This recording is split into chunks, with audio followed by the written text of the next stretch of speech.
Assalamualaikum warahmatullahi wabarakatuh. Perkenalkan, nama saya Amalia Salsabila Anissa, NIM 19.17003, Prodi Tadris IPS.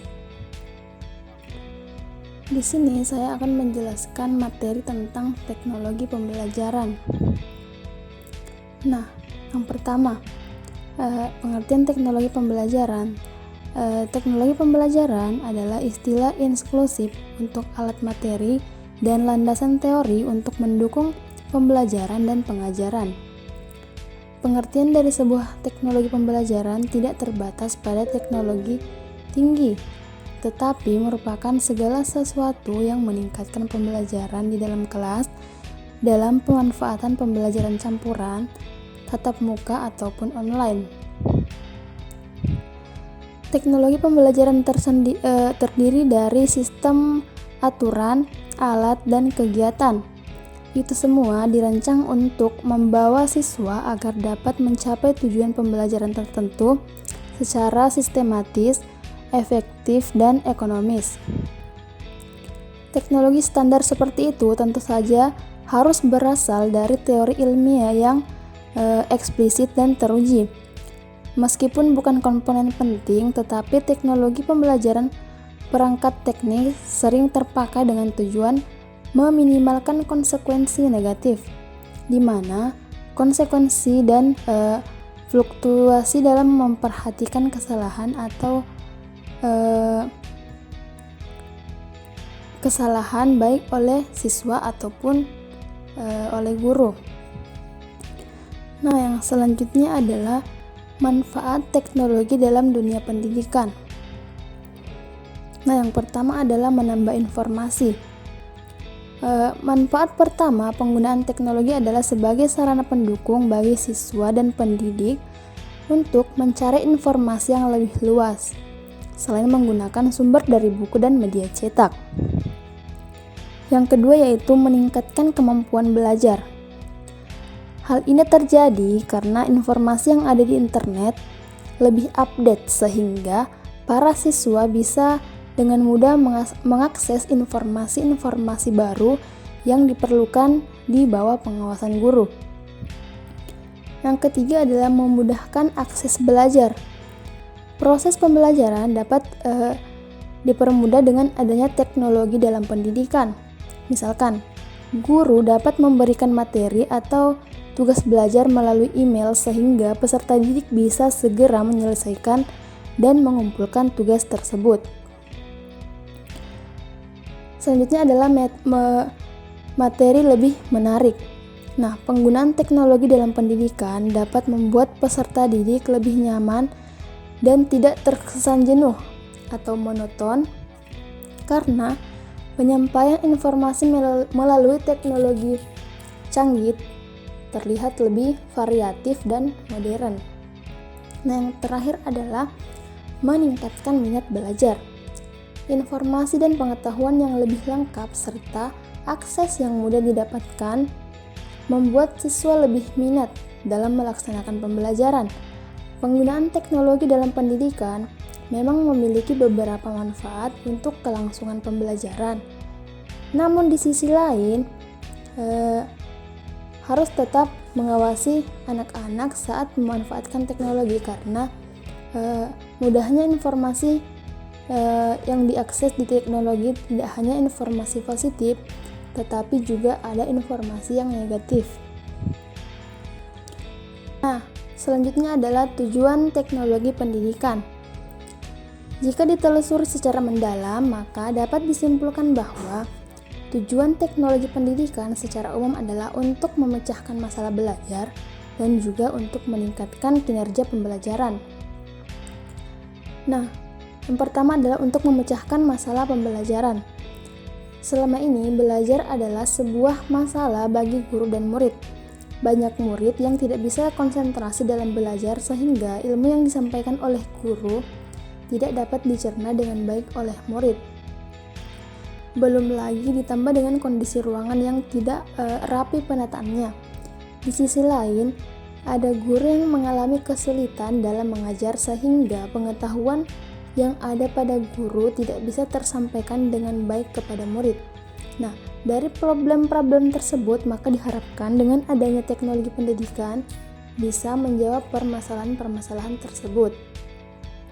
Nah, yang kedua adalah untuk meningkatkan kinerja pembelajaran.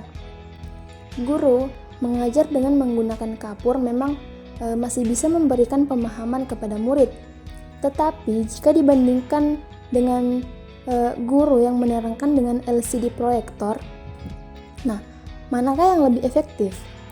Tentu dengan teknologi LCD proyektor, sebab ada banyak pesan multimedia dan visual yang memberikan ilmu pengetahuan dan mudah dicerna oleh murid. Sebagai contoh, guru mengajar tentang proses terjadinya hujan.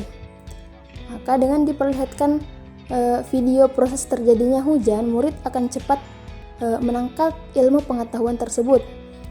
Nah, hal tersebut yang bisa dijadikan sebagai maksud tujuan teknologi pendidikan sebagai meningkatkan kinerja pembelajaran. Nah, kemudian yang selanjutnya adalah teknologi pembelajaran menurut para ahli. Nah, teknologi pembelajaran menurut para ahli pertama yang ingin mengganti instruksi normal di kelas dengan teknik pengajaran mekanik yang hampir revolusioner adalah Skinner pada tahun 1954. Pada awal 1950-an, Skinner berpendapat bahwa model behavioris pembelajaran dan pengkondisian hukum psikologis menentukan bagaimana membentuk perilaku melalui pengetahuan kontingen. Nah, bersumber dari reaksi yang diinginkan adalah prasyarat ilmiah untuk instruksi yang berhasil dan efektif. Nah, ini adalah keyakinan bahwa prinsip-prinsip ini tidak dapat berguna dalam pengajaran di kelas. Ini terjadi karena guru tidak dapat mempresentasikan materi untuk memaparkan dalam komponen dasar yang cukup dan tidak dapat memberikan jumlah bala bantuan yang sangat informatif. Nah, menurutnya, kedekatan adalah sesuatu yang diperlukan dengan perilaku peserta didik, verbal atau non-verbal. Karena itu, ia merekomendasikan instruksi yang diprogram dan penggunaan mesin pengajaran. Nah, di luar upaya awal Skinner, pengembangan teknologi pembelajaran membuat kemajuan drastis pada tahun 1970-an, 1980-an, dan 1990-an. Instruksi berbentuk komputer, sistem pembelajaran terintegrasi, sistem bimbingan belajar cerdas, media pembelajaran, dan lingkungan belajar cerdas. Itu adalah beberapa konsep kunci yang merujuk pada pengembangan, pembelajaran, dan penggunaan alat bantu teknik untuk meningkatkan praktik pembelajaran. Nah, materi selanjutnya adalah media pembelajaran. Nah, yang pertama adalah kelas online. Media teknologi pembelajaran yang pertama adalah media kelas online. Media kelas online ada banyak macam variannya, mulai dari halaman web group, blog, Twitter, dan situs edukasi online lainnya. Dengan itu, para pelajar dan pengajar bisa saling mengirim pikiran, ide, materi, dan pendapat pada kelas online tersebut. Nah, jika menggunakan media sosial, grup adalah salah satu tempat yang berfungsi sebagai media kelas online. The National School Board Association melakukan survei bahwa 96% siswa atau pelajar yang mengakses kelas online sangatlah efektif. Kelas online sangat mendorong kolaborasi dan keterlibatan dan dapat menjadi alat motivasi bagi pelajar, siswa, dan guru. Yang selanjutnya adalah audio dan video. Metode pembelajaran audio dan video adalah sebagai contoh. saat kita streaming materi pembelajaran dari situs video pembelajaran. Ketika di sana kita akan mendapat sebuah penjelasan materi secara online atau juga menggunakan offline dengan kaset CD atau DVD. Nah, video juga bisa menggunakan fitur webcam dan webcatting yang telah memungkinkan pembuatan ruang kelas virtual dan lingkungan belajar virtual. Webcam juga digunakan untuk menghindari plagiarisme dan membentuk ketidakjujuran akademik lainnya yang bisa terjadi di lingkungan e-learning. Selanjutnya adalah komputer, tablet, dan ponsel. Pembelajaran kolaboratif adalah sebuah pendekatan pembelajaran berbasis kelompok di mana peserta didik saling bekerja sama dan saling berinteraksi. Fungsinya untuk mencapai tujuan pembelajaran atau menyelesaikan tugas belajar.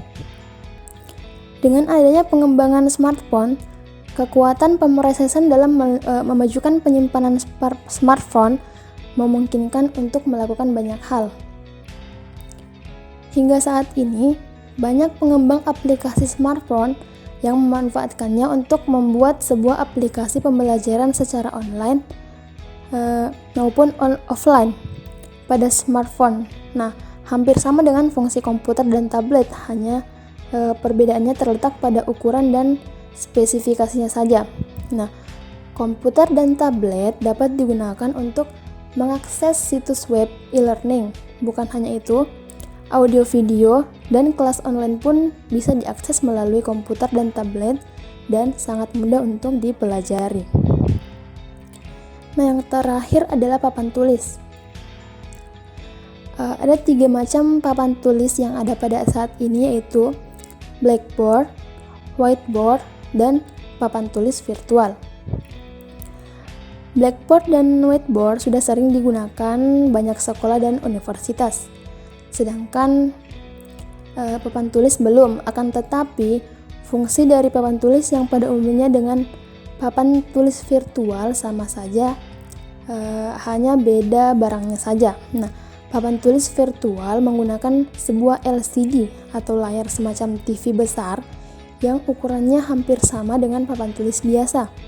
Hanya saja penggunaan papan tulis virtual ini harus ada pengenalan terlebih dahulu dan alat tulisnya khusus berbeda dengan sebelumnya.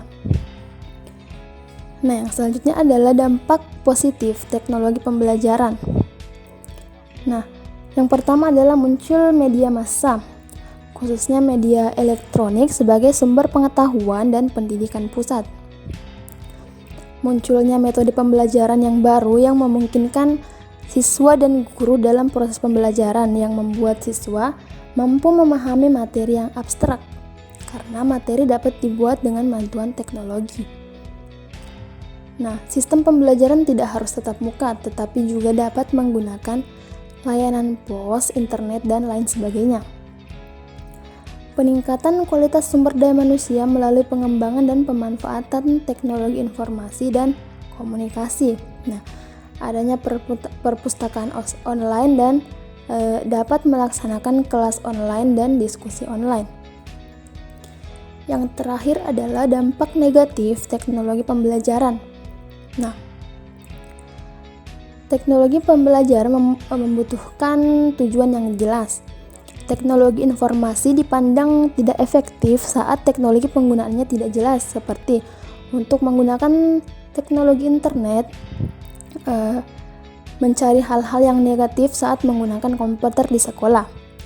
Yang kedua, kemajuan teknologi akan semakin memudahkan pelanggaran hak kekayaan intelektual atau HKI karena akses mudah ke data yang menyebabkan orang lain dapat dengan mudah melakukan plagiatis dan melakukan kecurangan.